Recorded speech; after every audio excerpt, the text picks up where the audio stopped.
Hello, hello. It is I, the Rat, and I'm speaking to you directly. This is going to be a different style type video. It's going to be more curated. I'm see-through, by the way. Why the heck am I see-through? Boom, boom.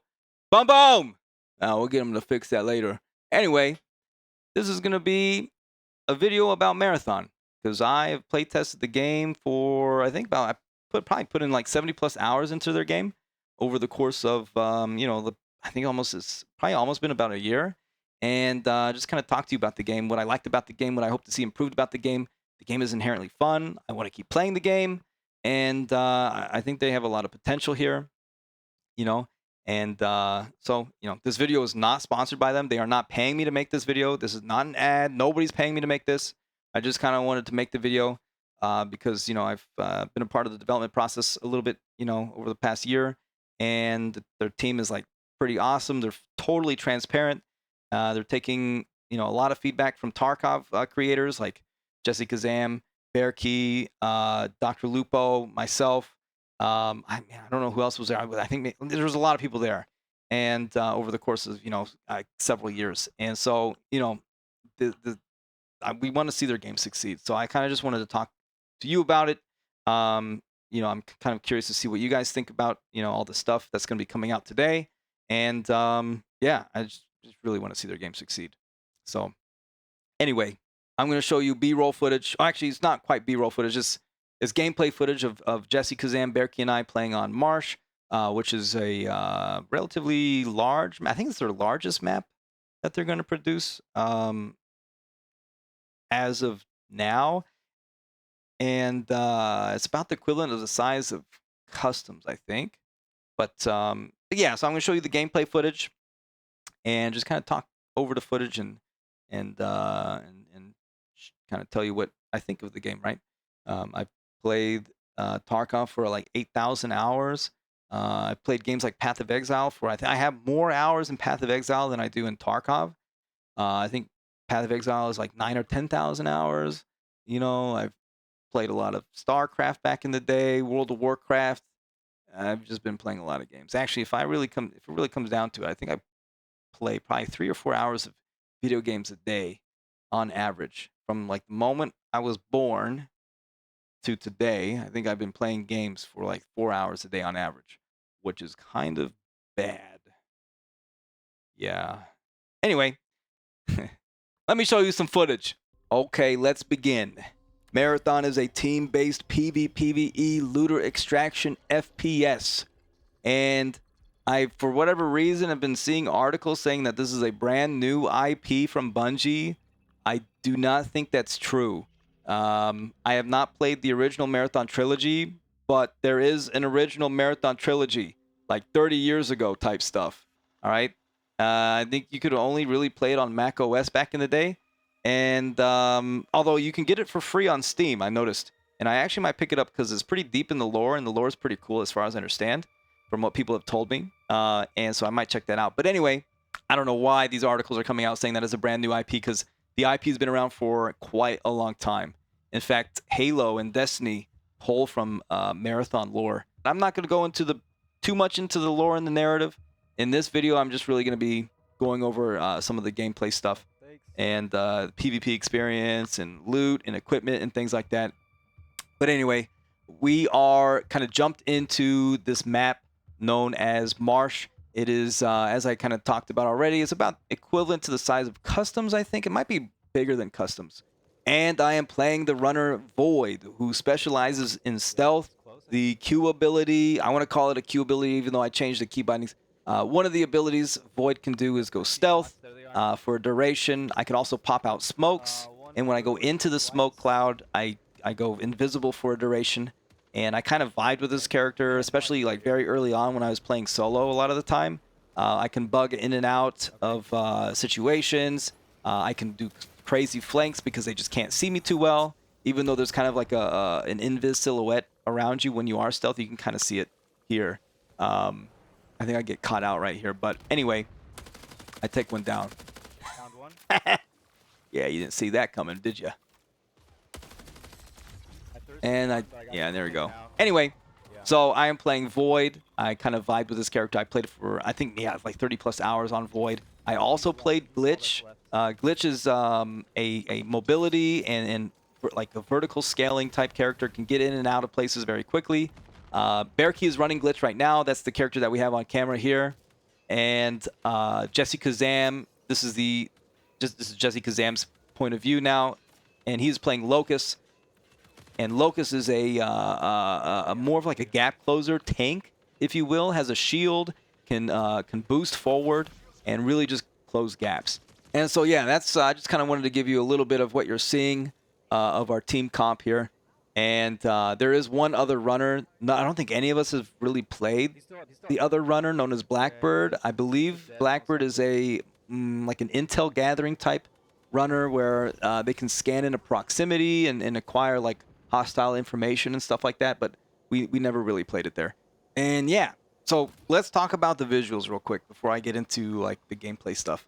You know, I drew a lot of inspiration from Mirror's Edge, Ghost in a Shell.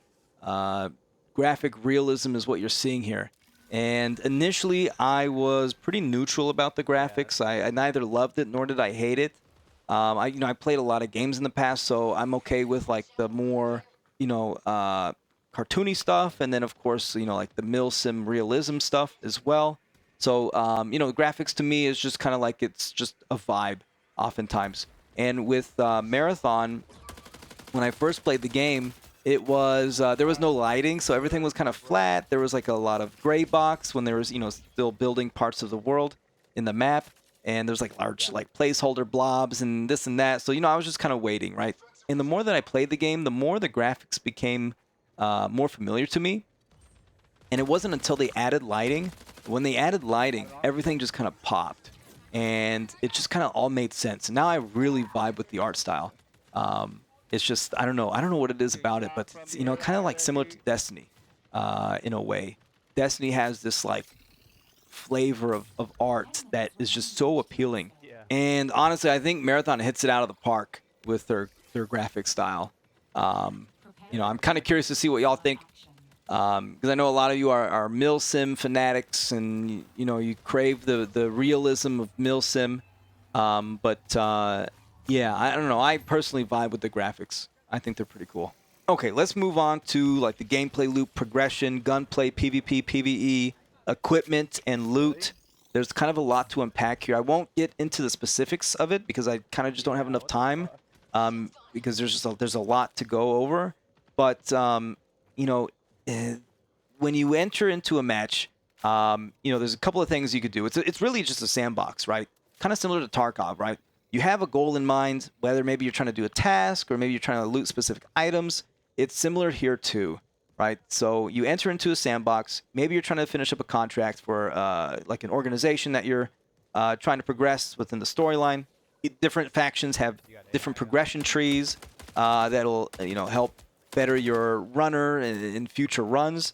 And so, maybe initially you intend to go in there to do a contract, but then maybe you find a key to a locked room that has a lot of loot in there that you want to get out, or maybe there's a point of interest that you run into, or maybe you get into a PvP engagement, right? So it's just kind of a sandbox. And when games give you this sort of sandbox scenario, I think it's like one of the most attractive things about just, FPS in general. Especially like from the extraction category, where you are not set to a strict boundary of rules, right? There's no like gap that's closing necessarily, even though there's a raid timer. You have the freedom to make your own choice. You do not have to engage into PvP if you don't have to. So you can kind of call the shots and do what you want to do, whether it's looting or tasking or whatever, right? Or PvP, or if you just want to just kind of like chill and try to farm and be a little loot goblin in the corner like me. And then, of course, that's one of the reasons why I play so much Tarkov, is because I have the freedom of choice to do whatever I want to. And Marathon is going to give you that freedom of choice. Further, they're going to be on a wipe schedule. So I believe it's every 3 or 4 months. I don't know if they've decided quite yet on the time frame, but, everybody's going to get zeroed out. It's going to be a wipe, I'm not sure, how people are going to feel about that, especially like the console enjoyers. Seeing the stuff with like Diablo 4 with the console enjoyers, they did not like the wipe culture. But personally, I think wipe culture is very important for games like this, because you know eventually you get to a point where everybody just kind of like progresses and maxes out, and then it's just meta, and it just becomes stale. And so you got to have things to zero everybody out to keep the game fresh. They're going to be adding like seasonal content, so there's always going to be something new to do, whether it's like a new runner or a new map. You know, whatever they want to add for the season, right? And the progression is going to be different every time, so you're not going to be stuck doing the same pocket watch task over and over and over and over again. You know, there's a lot of modularity here, and that's something that really appeals to me personally. Now, regarding PvP, it is highly incentivized to go in as a team right now. Squad fill is turned on by default, so if you're solo or duo, you'll be finding like a random. You can turn off squad fill, so you can go in as a solo or as a duo. Personally, I think they need to get rid of the squad fill thing. You know, I don't know. I'm not the biggest, personally, I'm not the biggest fan of team-based games. I like the solo stuff. And even though I played about 70 plus hours in Marathon, I never really gotten far enough to get into like mid and late game because you know, I would get an invite to play like a remote play test and I would put like 15 hours into it, but really it was just kind of like the early game, and then they would, you know, kill the build, and we wouldn't have access to the build until like, you know, a couple months later, right? And so I never really progressed into mid and late game, so I don't know how solo viable the game is, because it's always been like early wipe type stuff, and early wipe type stuff generally has like really high TTK times, and player lethality is relatively low. But they tell me that the game is solo viable. You just have to be like pretty good at the game.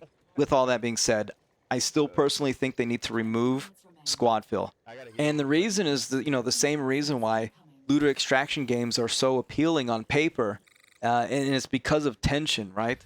But when you have like squad fill where everybody's a 3-stack, granted, you know, you can go in solo or duo, but if most people are 3-stacks, then things become too predictable.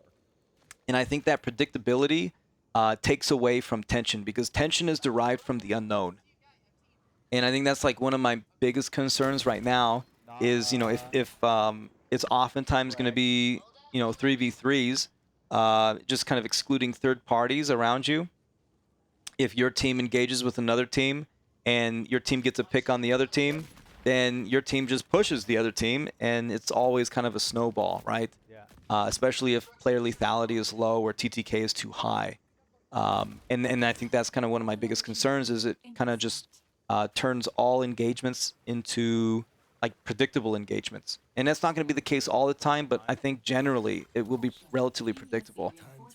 And so that's just kind of my perspective. I'm very for solo viability. I think solo viability is very important with these types of games. Some people just want to sweat by themselves and take out the whole lobby, and they just want to do it, you know, by themselves. Some people just want to not have to deal with randoms, right? I've been seeing a lot of posts out there of Destiny 2 PvE enjoyers asking if they can play Marathon without getting into PvP, and the short answer is no. You're eventually going to have to PvP, but if the game is solo viable, I think they'll have a much more enjoyable experience than having to be always in a squad, right? Because when you're in a squad, you know, your squad mates oftentimes make a lot of noise and do things that you necessarily don't want to get into, and then it just kind of causes a bunch of chaos, and your team will wipe all the time. That's why I've been really kind of pushing the solo viability stuff. Anyway, let's talk about the loot. There's not too many categories of loot. You have materials that are used for progressing your runner. You've got items in the game world that will just automatically turn into money once you exfil. You have weapons, and you have weapon attachments or components, and then you have mods that you will attach to your runner. And these mods will enhance your runner's stats in various ways that might allow you to run further, and, you know, things like that. They really hype up build crafting in the game, but in the current iteration, it's a bit restrictive in that you can't take off weapon mods, so you can't like experiment with different weapons and weapon mods right now. And I think build experimentation here with Marathon and runners and equipment and stuff like that, there's a huge potential here, right? Where you can, you know, if they were to implement some sort of crafting system where you can deterministically craft specific components to slot into your the weapon loadouts that you want to use, whether it's trying to min-max a runner, or maybe just trying to min-max your gameplay style, really, or both. If you have like a way to do that where you can dismantle a weapon and take out the components that are interesting to you and be able to slot them into other weapons that you prefer, or if you're able to craft those things, right? You can just like experiment and min-max your runners. I think that will bring a lot of potential to Marathon in kind of a different way. But right now, as it kind of stands, it's a bit restrictive, and I'm afraid that if you leave it up to RNG, where you're finding it in the world, it's just gonna kind of become like an afterthought for most players. And so, yeah, those are the things I've been kind of pushing is solo viability or removing squad fill and deterministically crafting to allow for build experimentation and stuff like that. I think those would be really, really strong positives to bring to Marathon. I'm excited to see where Marathon goes. I'm looking forward to the game coming out. I'll be playing the game for sure, whether it's on stream or off stream. It's inherently fun. It's just there's a couple of things that I'm concerned about, and I hope they'll tackle those things, and I think they will. The dev team is very, very transparent. There's a lot of communication between the dev team and the community, and I think they're really starting off strong. They want their game to succeed just as much as the community wants their game to succeed, and yeah, so that's kind of my initial thoughts of Marathon. I put in like 70+ hours, and that's just kind of like the things that I've been thinking about, with regard to the game.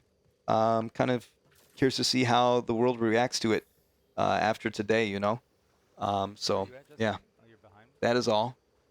Godspeed. Yeah.